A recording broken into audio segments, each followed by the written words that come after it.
Optics या टॉपिकमधील part आपण पाहणार कार्टेशियन साइन कन्व्हेन्शन. ऑप्टिक्सच्या टॉपिकमधील कार्टेशियन साइन कन्व्हेन्शन म्हणजे चिन्हाबद्दलचे संकेत.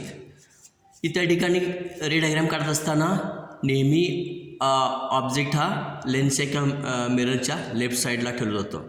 Object should be placed left to that of mirror or lens. Object हा लेन्सच्या किंवा मिररच्या लेफ्ट साईडला नेहमी ठेवला जातो. All distances are measured from optical centre of the lens or mirror. त्या ठिकाणी हा रिफ्रॅक्टिंग सरफेस आहे, हा प्रिन्सिपल ॲक्सिस दोन्हीचा या ठिकाणी छेदनबिंदू म्हणजे काय, याला आपण काय म्हणतो ऑप्टिकल सेंटर.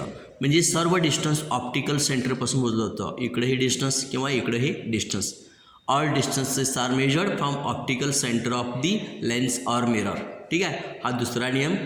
पहिला नियम काय, all the object always should be placed to that of left of the mirror or lens. All distances are measured from optical center of the lens or mirror. Second rule, the left side that of the optical center are considered as negative, and right side that are considered as right side to that of optical center are considered as positive. म्हणजे optical सेंटरपासून right साईडला असलेले distance positive, optical सेंटरपासून left साईडला असलेले distance काय negative. Heights are measured from principal axis of the lens. म्हणजे height नेहमी प्रिन्सिपल ॲक्सिसपासून मोजलं जातं. प्रिन्सिपल ॲक्सिसपासून वरच्या दिशेला मोजलेलं अंतर पॉझिटिव्ह, प्रिन्सिपल ॲक्सिसपासून खालच्या दिशेला मोजलेलं अंतर negative. Heights are measured from the principal axis of the lens or mirror. The distance heights are measured in upward direction are considered as positive, and the heights in downward are considered as negative. वरच्या दिशेला मोजलेलं अंतर positive, खालच्या दिशेला मोजलेलं अंतर negative. हे sign convention याचा वापर करून आपण डेरिव्हेशन इथं सॉल्व्ह करणार आहे. आता डेरिव्हेशन काय बघा, refraction at single refracting surface. Refraction at single refracting surface. हा रिफ्रॅक्टिंग सरफेस आहे, ट्रान्सपरंट मीडियम ग्लास मीडियम आहे, सिंगल आहे सरफेस, आणि रिफ्रॅक्टिंग आहे, कर्व आहे. आणि मग याच्यासमोर एक बिंदू ठेवला आहे, ऑब्जेक्ट पॉईंट, त्याला आपण काय म्हणतो ऑब्जेक्ट. बिंदूच्या स्वरूपामध्ये आहे. हा या ठिकाणी रिफ्रॅक्टिंग सरफेस आहे, त्याच्यासमोर ऑब्जेक्ट ठेवल्यानंतर इमेज कुठतरी मिळणार आहे. ते इमेज कुठं मिळेल आपल्याला काढायचं आहे. ठीक आहे, आता या ठिकाणी हा बिंदू आहे, इथून आपण दोन प्रकाश किरण घेणार. हा पहिला प्रकाश किरण, हा दुसरा प्रकाश किरण. हा पहिला प्रकाश किरण हा इथं पाठवला आहे, हा नॉर्मली पाठवला आहे. हा कसा नॉर्मली पाठवला आहे. म्हणजे या ठिकाणी रिफ्रॅक्टिंग सरफेस आहे, हे पहिलं माध्यम, हे दुसरं माध्यम.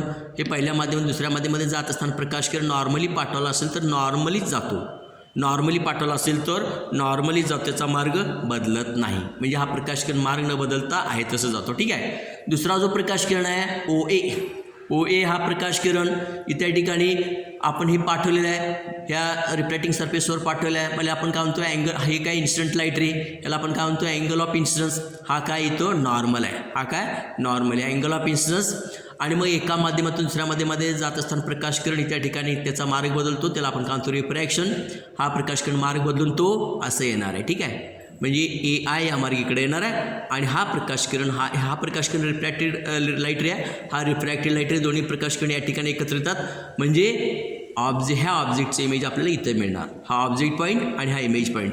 इथून पी पासून ओपर्यंत काय ऑब्जेक्ट डिस्टन्स. इकडून आपल्याला डिस्टन्स मोजलं पाहिजे, पी कडून ओकडे मोजलं पाहिजे. म्हणजे ऑब्जेक्ट डिस्टन्स काय यू, मग हे काय येणार आहे नेगेटिव्ह येणार. पी कडून आयकडे, पी कडून आयकडे, म्हणजे हे पी आणि हे आय, हे इमेज डिस्टन्स. ह्या दिशेला मोजलेलं अंतर हे पॉझिटिव्ह, आणि ह्या दिशेला मोजलेलं अंतर नेगेटिव्ह. यू निगेटिव्ह आणि व्ही काय पॉझिटिव्ह. हे इमेज डिस्टन्स, हे ऑब्जेक्ट डिस्टन्स. आता बघा या ठिकाणी इथं सेंटर ऑफ कर्व, ह्याला आपण काय म्हणतो सेंटर ऑफ कर्वेचर आणि रेडियस. आता ह्याला वक्रता त्रिज्या आहे, हा कर्व सरफेस याला वक्रता त्रिज्या. म्हणजे इथून इथं डिस्टन्स, त्याला आपण काय म्हणतो वक्रता त्रिज्या. म्हणजे इकडून हे डिस्टन्स पी पासून सी पर्यंत मोजणार. म्हणजे हे डिस्टन्स काय पॉझिटिव्ह, म्हणजे आर काय पॉझिटिव्ह आहे. या ठिकाणी R positive, radius of curvature positive, image distance positive, object distance मात्र नेगेटिव्ह. ठीक आहे, आता आपल्याला याचं डेरिव्हेशन स्नेल्स लॉ माहिती आहे. स्नेल्स लॉ काय, sine I upon sine R. Sine I upon sine R is equal to n2 upon n1. Sine I upon sine R is equal to n2 upon n1. म्हणजे हा part इकडे घ्या, हा part इकडे घ्या, हा part इकडे घेतल्यानंतर n1 साइन आय, आणि हा पार्ट इकडे घेतल्यानंतर n2 sine R, n1 sine I into n2 sine R. आता या ठिकाणी पॉईंट पी आणि हा पॉईंट ए आणि पी दोन्ही एकमेकात जवळ असतील, हे जर व्हेरी क्लोज असेल तर हे सगळे अँगल काय होणार आहे, व्हेरी स्मॉल होणार. हा अँगल असेल, हा अँगल असेल, हा अँगल, हे सगळे अँगल काय होणार आहे, लहान होणार. आणि लहान हा कोण लहान असतील म्हणजे साईन आयची किंमत आणि आयची किंमत जवळसारखी असणार. Sine I for very small angle, sine I is nearly equal to I, sine R nearly equal to R. म्हणजे साईन आयची किंमत आय असणार आहे, N1 आहे तसंच, N2 आहे तसंच, साईन आरची किंमत आर येणार. ठीक आहे. आता परत बघा आपल्याला जॉमेट्रीमध्ये माहिती आहे या ठिकाणी, इथं या ठिकाणी असं वर्तुळ कंस असेल, हा अँगल असेल, ही त्रिज्या असेल, इथं या ठिकाणी वर्तुळ कंस असेल, इथं वर्तुळ कंस किती एक्स असेल, ही त्रिज्या आर असेल, theta is equal to X upon R, theta is equal to X upon R. आता हेच क्रायटेरिया इथे वापरायचं आहे. समजा हा अँगल बीटा आहे, हा अँगल बीटा म्हणजे हे वर्तुळ कंस, समजा हा वर्तुळ कंस आहे व्हेरी पी आणि ए एकदम क्लोज आहेत. मग अशावेळी त्या ठिकाणी हा अँगल वर्तुळ कंस, हा अँगल सुद्धा कसं असणार, कमी असणार आहे, स्मॉल असणार आहे. Beta is equal to P A वर्तुळ कंस भागिले त्रिज्या, beta is equal to P A upon P C, beta is equal to P A upon P C. तेच दिले बा, beta is equal to arc P C, arc P A upon P C, beta is equal to arc P A upon P C, P A upon P C. ठीक आहे, हे बीटाची किंमत झाला. आता त्याच पद्धतीनं गॅमाची किंमत बघा. इथे ठिकाणी ह्याला आपण काय म्हटलं, या ठिकाणी हा जो ओ ए आणि प्रिन्सिपल ॲक्सिस याच्यामधले अँगल अल्फा मांडलं, इथलं ह्याच्यामधले अँगल बीटा मांडला, याच्यामधले अँगल आपण गॅमा मांडल्या, बीटा काढल्या. आता गॅमाची किंमत काय बघा, गॅमा म्हणजे काय, पी ए आर्क कंस पी ए म्हणजे या ठिकाणी arc P A upon P I, arc P A upon P I is equal to gamma. तीच द्या बा, R P A upon P I is equal to gamma. ठीक आहे. तसंच अल्फाची किंमत काय बघा, P A, alpha is equal to P A upon P O, alpha is equal to P A upon P ओ.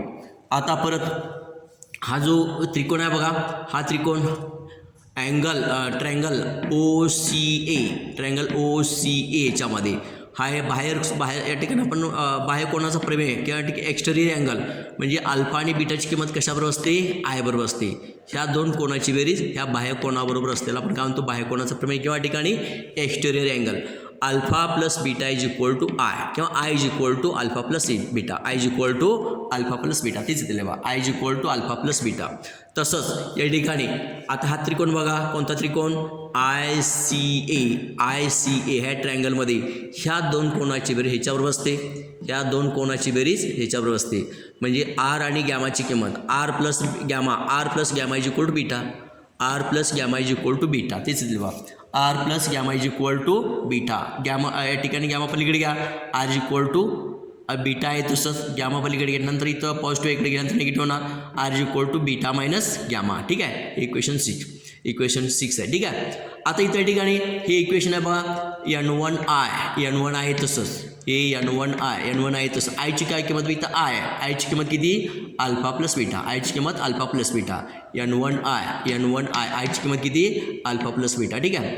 तसं N2 आहे तसंच, आरची किंमत किती, N2 आहे तसंच, आरची किंमत काय, आरची किंमत बीटा मायनस गॅमा. ठीक आहे. आता हे सॉल्व करायचं आहे. N1 अल्फा आहे तसंच, हे N1नी मल्टिप्लाय केलं N1 अल्फा आणि N1 बीटा प्लसमध्ये. ठीक आहे. आणि हा पण पार्ट सोडवायचा आहे म्हणजे N2 बीटा मायनस काय, N2 गॅमा. ठीक आहे. आता हा पार्ट बीटा पलीकडे घ्यायचा आहे, N1 बीटा पलीकडे घ्यायचं, हे पॉझिटिव्ह आहे इकडे गेल्यानंतर मायनस होणार, म्हणजे N1 बीटा आहे तसंच हा पार्ट पलीकडे घेतला मायनस होणार. ठीक आहे. आणि हा पार्ट इकडे घ्यायचं, हे निगेटिव्ह आहे इकडे आल्यानंतर पॉझिटिव्ह होणार. N2 गॅमा, N2 हे आहे तसंच, हे N2 गॅमा निगेटिव्ह इकडे आल्यानंतर पॉझिटिव्ह येणार, हे हा पार्ट इकडे घ्या म्हणजे N2 गॅमा. आता इथं बीटा कॉमन आहे, बीटा कॉमन काढून घ्या, N2 मायनस N1, हे बीटा कॉमन घेतलं N2 मायनस N1, हा पार्ट आहे तसंच N1 alpha plus N2 gamma. ठीक आहे. अल्फा बीटा गॅमाची व्हॅल्यू सबस्टिट्यूट करा, अल्फा बीटा गॅमाची किंमत तिथून घ्या आणि ते सबस्टिट्यूट करा. इथं N1 आहे तसंच, अल्फाची किंमत किती आहे बा, arc P A upon P O, अल्फाची किंमत arc P A upon P O. N2 आहे तसंच, गॅमाची किंमत बघा, arc P A upon P I. ठीक आहे. इज इक्वल टू बीटाची किंमत बघा, arc P A upon P C, beta is equal to arc P A upon P C. ठीक आहे. बीटाची किंमत arc P A upon P C. ठीक आहे. N2 मायनस N1 असं, आर्क पी ए दोन्ही साईडचे सगळे कॅन्सल होणार आहे. आता या ठिकाणी N1 आहे तसंच, इथं पी ओ आहे, पी पासून ओपर्यंतचं अंतर यू आहे आणि इकडचं अंतर नेहमी आपण काय घेतो, निगेटिव्ह मायनस यू. ठीक आहे. N1 अपॉन PO म्हणजे काय -U. N2 आहे तसंच इथं P आहे, P पासून I पर्यंतचं अंतर, P पासून I पर्यंतचं तरी I आणि हे P दोन्हीमधलं अंतर V आहे आणि V काय घेतो इकडे ह्या साईडचं अंतर हे पॉझिटिव्ह, V पॉझिटिव्ह. हे N2 आणि PI ची किंमत काय V पॉझिटिव्ह. ठीक आहे. हे N2 - N1 आहे तसंच P पासून C पर्यंतचं अंतर रेडियस ऑफ कर्वेचर कसं ह्या साईडला पॉझिटिव्ह म्हणजे R पॉझिटिव्ह. ठीक आहे. म्हणजे अशा पद्धतीनं आता हा टर्म आधी पॉझिटिव्ह आधी मांडायचं N2 अपॉन V आणि -N1 अपॉन U. हा टर्म आधी मांडला, मायनस टर्म नंतर मांडला, हा पार्ट आहे म्हणजे काय मिळणार बा N2 upon V -N1 upon U is equal to N2 - N1 upon R. This is required answer. म्हणजे या ठिकाणी सिंगल रिफ्रॅक्शनसाठी कर्व सरफेस असेल तर अशा पद्धतीने ठिकाणी आपल्याला डेरिव्हेशन मिळणार. हे ऑब्जेक्ट डिस्टन्स, हे इमेज डिस्टन्स, हे काय रेडियस ऑफ कर्वेचर, फर्स्ट मीडियमचं रिफ्रॅक्टिव्ह इंडेक्स, हे सेकंड मीडियमचं रिफ्रॅक्टिव्ह इंडेक्स. ठीक आहे. म्हणजे अशा पद्धतीने डेरिव्हेशन मिळणार आहे. हे व्हर्च्युअल इमेज आणि व्हर्च्युअल इमेज म्हणजे हे इमेज कसं आहे, मग इमेज व्हर्च्युअल असेल किंवा रिअल असेल तरी दोन्हीला हे डेरिव्हेशन व्हॅलिड आहे. ठीक आहे. Will stop here. म्हणजे अशा पद्धतीने हे डेरिव्हेशन आपलं संपलेलं आहे.